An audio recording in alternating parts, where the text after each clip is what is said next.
வணக்கம் நேயர்களே. இன்றைய தினம் நமது சந்தைகள் ஒரு ஒரு நோட்டபிள் டெவலப்மெண்ட்னு சொல்லலாம். நிஃப்டி வந்து 153 புள்ளிகள் அதிகரித்து 22,151லையும், அட்வான்சஸ் 1,832, டிக்ளைன்ஸ் வந்து பார்த்தோம்னா 444. மேலும் இந்த மார்க்கெட்டுடைய க்ளோசிங் பில்லை வைத்து பார்க்கும் பொழுது மிட் கேப் வந்து ஒரு 0.34% அதிகரித்திருக்கிறது. ஸ்மால் கேப் அதே மாதிரி பார்த்தோம்னா ஒரு சப்ஸ்டான்ஷியல் ரைஸ் ஒரு 0.54% ஏறி உள்ளதுன்னு சொல்லலாம்.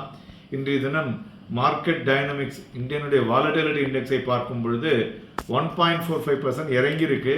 ஸோ அதனால் வாலட்டிலிட்டி இந்த மார்க்கெட்டில் வந்து ஒரு சிக்னல் கொடுத்துருக்கு ரிடக்ஷன் அப்படின்னு சொல்லிட்டு. துறைகளை பார்க்கும் பொழுது reality, metal, media top gainers. So இதில் வந்து robust performance during the trading பார்த்தோன்னா இதுதான். அதே மறுபுறம் PSU பேங்க், FMCG, ஃபார்மா வந்து இன்னைக்கு ஒரு fitness tip. But top losers வந்து இந்த இந்த இந்த 3 துறைகள் தான் இருந்ததுன்னு சொல்லலாம். மெயினாக வந்து ப்ராஃபிட் புக்கிங் சொல்லலாம். இண்டிவிஜுவல் ஸ்டாக்ஸை பொறுத்தவரை பார்த்தோம்னா Adani Enterprises, Adani Ports, Hero MotoCorp, Hindalco, ONGC, HCL Tech, Wipro, Infosys, Coal India, UPL இவையெல்லாம் ஏறிய பங்குகள். தென் ஜியோ ஃபினான்ஷியல் சர்வீசஸ், ஹிண்டால்கோ, UPL இதெல்லாம் வந்து அதுவும் ஏறி இருக்கு. மறுபுறம் பாரதி ஏர்டெல், ஹிந்துஸ்தான் யூனிலீவர், ஆக்சிஸ் பேங்க் இவையெல்லாம் இறங்கின பங்குகள்னு சொல்லலாம். ப்ராடர் வியூ மார்க்கெட்டை பொறுத்தவரை பார்த்தோம்னாக்க மார்க்கெட் சென்டிமெண்ட் வந்து ஒரு ப்ரிடாமினன்ட்லி ஒரு பாசிட்டிவ் அவுட்லுக்கை இன்றைய தினம் கொடுத்துள்ளது. ஸோ அதனால் the overall sentiment for the day வந்து it is on the bullish move அப்படின்னு சொல்லலாம்.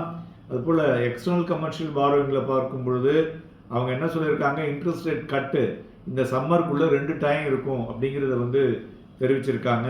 அதுபோல் இன்றைய தினம் இந்த ஹோல்சேல் ப்ரைஸ் இண்டெக்ஸ் 0.2 வைசஸ் 0.27.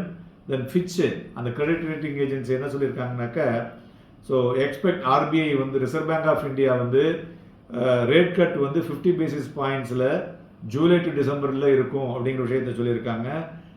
அது மட்டும் இல்லாமல் அப்கிரேடிங் இண்டெக்ஸ் இந்தியாவினுடைய FY25 GDP வந்து 7% சொல்லியிருக்காங்க from 6.5%. So it is a good positive to the மார்க்கெட்னு சொல்லலாம். அதுபோல் டாடா கன்சியூமர் அந்த கம்பெனி வந்து எம்ப்ளாயீஸுக்கு வந்து ஷேர்ஸை வந்து ஆப்ஷன்ஸாக கொடுக்க போகிறாங்க. இது வந்து ஒரு வரவேற்கத்தக்க விஷயம் என்று சொல்லலாம். பிளாக் டீலை பொறுத்தவரை இன்றைய தினம் பார்த்தோம்னாக்க சுந்தரம் கிளேட்டான் மட்டும்தான் பிளாக் டீல் நடந்துள்ளது. மேலும் இன்றைய தினம் மார்க்கெட்டினுடைய போக்கிலே காலையெல்லாம் பார்த்தோம்னாக்க அப் டு 12 வரலையும் ஒரு மந்த நிலைமை இருந்தது. அதன் பிறகு ஒரு ஏற்றம். இன்றைக்கி டேஸை 22,204. அதே மாதிரி இன்றைக்கி டேஸ் லோ பார்த்தோம்னா 21,917, 21,917. ஸோ அந்த லோவை காலையிலேயே தொட்டுது. எப்போ வந்து ஒரு நியூ லோவை காலையில் தொடுதோ அதுலேருந்து நம்ம வந்து வளர்ச்சியை எதிர்பார்க்க முடியும். அதுதான் இன்றைய தினம் நடந்துள்ளது. அதுபோல் நிஃப்டி ஃபியூச்சர் வால்யூம் பார்த்தோம்னாக்க 89 லட்சம் எபோவ் ஆவரேஜ். ஸோ அதனால் மார்க்கெட்டினுடைய வாலட்டிலிட்டி இண்டெக்ஸ் இறங்கும் பொழுது வால்யூமும் பெட்டராக இருக்கிறத வைத்து பார்க்கும் பொழுது நாளைய தினம் நமது சந்தைகளில் வாங்கி விற்பதற்கு ஏதுவாக இருக்கக்கூடும். Happy trading and happy investments.